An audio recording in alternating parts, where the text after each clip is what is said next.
जितना अरविंद केजरीवाल जी के 6 सालों में होता था या पूरी टर्म में रहा होगा, उतना अकेला इस एक बजट के अंदर इंफ्रास्ट्रक्चर के लिए कैपिटल बजट के रूप में रखा गया है। लोगों को उसका लाभ मिले, उनका हक है, उनको हक मिले, वो ऐसा बजट लेकर हम लोग आए हैं। विधानसभा के अंदर एक ऐतिहासिक बजट पास हुआ। पिछली सरकार ने किस प्रकार से हर वर्ष महंगी दरों पर, महंगे ब्याज पर लोन लिया और दिल्ली की जनता को कर्ज के बोझ में दबाने का काम किया कि दिल्ली के मैक्सिमम बजट के अंदर इन्वायरमेंट फ्रेंडली कैसे हो, इसकी भी माननीय मुख्यमंत्री जी ने चिंता की है। अरविंद केजरीवाल जी को जवाब देना चाहिए, राम जी के साथ भी दगाबाजी क्यों की। 76,000 करोड़ रुपए का बजट पास किया, 61,000 खर्चे राम जी के नाम का बजट था। नमस्कार, आप देख रहे हैं न्यूज हाट। मैं हूं कुमोद कुंवर। दिल्ली में 3 दिवसीय बजट सत्र का आज समापन हो गया। आपको बताते चले कि इस बजट सत्र में खास बात ये रही कि 1,03,000 करोड़ से ऊपर जो है बजट रहा और इसमें जो है विपक्षी पार्टियां, आम आदमी पार्टी इसमें शामिल नहीं हुई। आम आदमी पार्टी का साफ कहना था कि हमारे जो 4 विधायक जो निलंबित हुए हैं उन्हें जो है वापस लिया जाए, इसके बाद ही हम सदन के अंदर आएंगे। लेकिन जो स्पीकर थे विजेंद्र गुप्ता, उन्होंने साफ कहा कि निलंबन अभी वापस नहीं लिया जाएगा। इसके साथ ही बजट में सबसे ज़्यादा जो है एजुकेशन, उसके बाद पर्यावरण, उसके बाद अलग अलग विभागों में जो बंटवारा हुआ उसको लेकर कहीं ना कहीं दिल्ली सरकार लगातार कह रही कि ऐतिहासिक बजट है।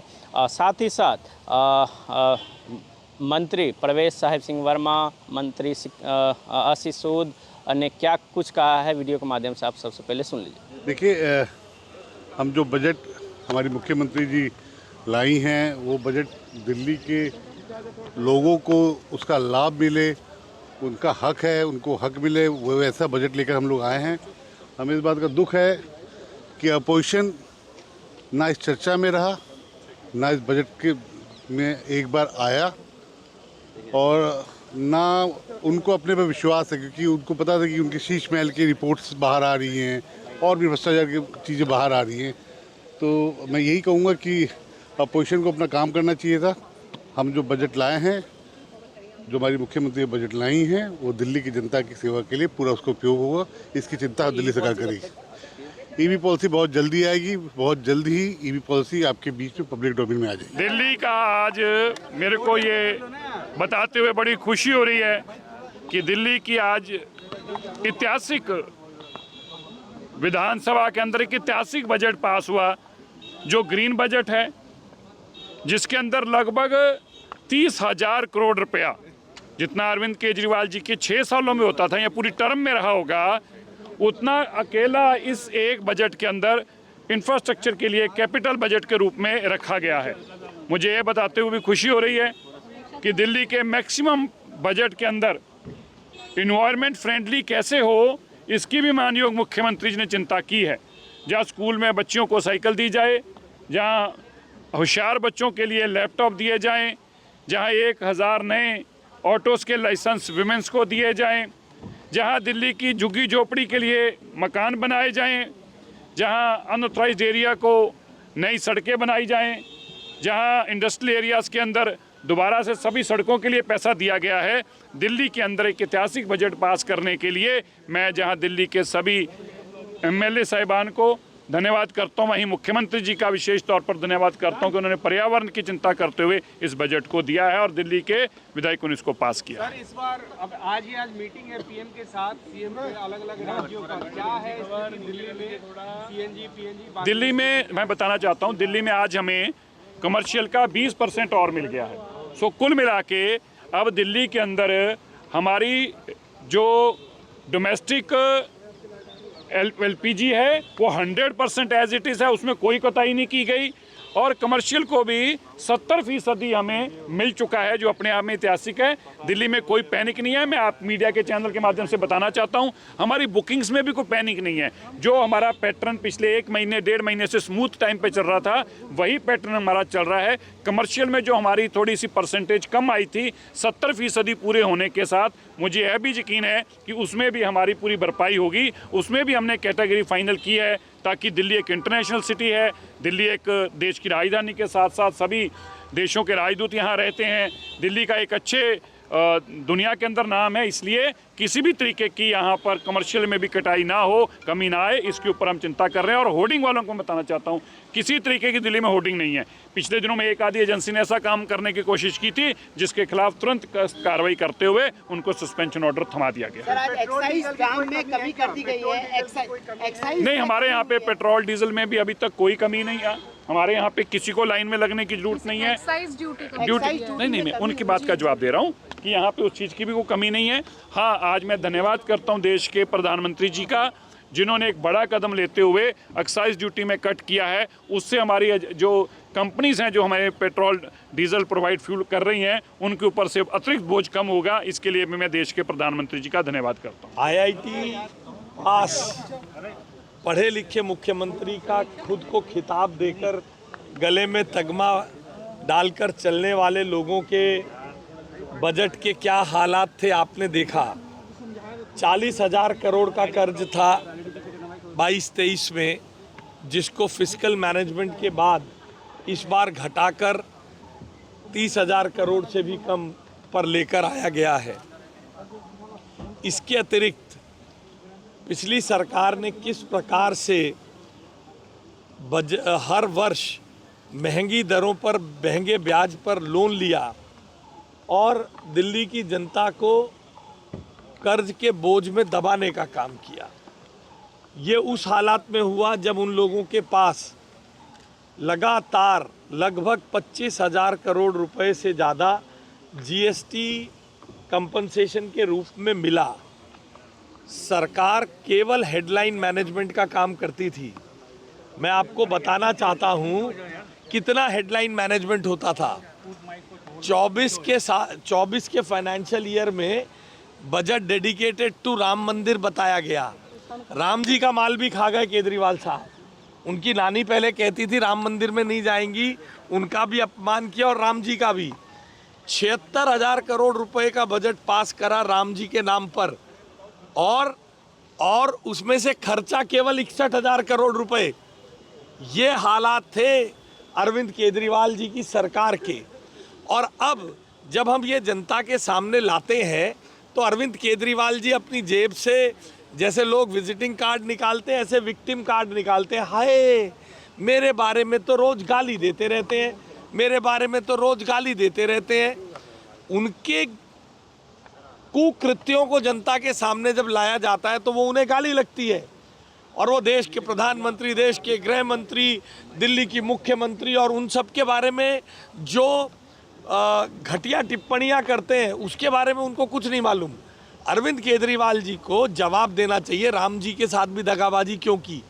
76,000 करोड़ रुपए का बजट पास किया, 61,000 खर्चे राम जी के नाम का बजट था। एक बजट पास किया था डेडिकेशन टू मार्टियर्स, मगर उसी जिस साल वो बजट पास किया उस साल बालाकोट एयर स्ट्राइक की सबूत मांग लिया था।